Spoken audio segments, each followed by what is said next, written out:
మేము లేకుంటాం సార్. మేము మా ఆయన మేము పనికి వెళ్ళినాం సార్. మేము ఆ దాడిలో లేము, మేము గొడవలో లేము.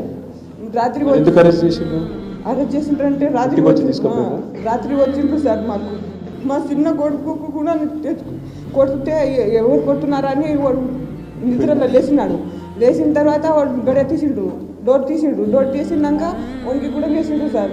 ఆయన కూడా కొట్టిండ్రు, పోలీసు వాళ్ళు కొట్టిండ్రు. నిన్న ఏడ్చుకుంటే చెప్తే మాకు మస్తు బాధ అనిపించింది సార్. మాకు అసలు మహిళా పోలీసులు వచ్చిండ్రు, ఇద్దరు ముగ్గురు మాకు నూకిండ్రు. మా ఆయన పట్టుకోకుండా అంటే ఇగో ఇట్లా కిక్కిండ్రు సార్.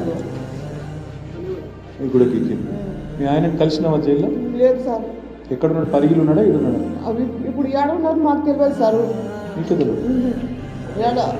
ఎక్కడ పోయినా కూడా చెప్పట్లేదు. ఇప్పుడు మీ తాండాలు ఎంతమందిని అరెస్ట్ చేసినారు? 5 మందికి. 5 మంది.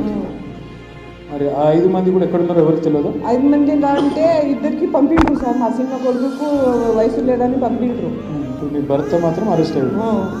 మా పెద్ద కొడుకు ఎంత పరిస్థితుల్లో మా పెద్ద కొడుకు జైలు శిక్ష అని మాకు చెప్తున్నారు సార్. మాకు జైలు శిక్ష, ఉరి శిక్ష అని వేస్తున్నారు సార్. మా పిల్లలు ఉరి శిక్ష అంత తప్ప ఇవ్వడం చూసినామా? ఉరి శిక్ష వచ్చి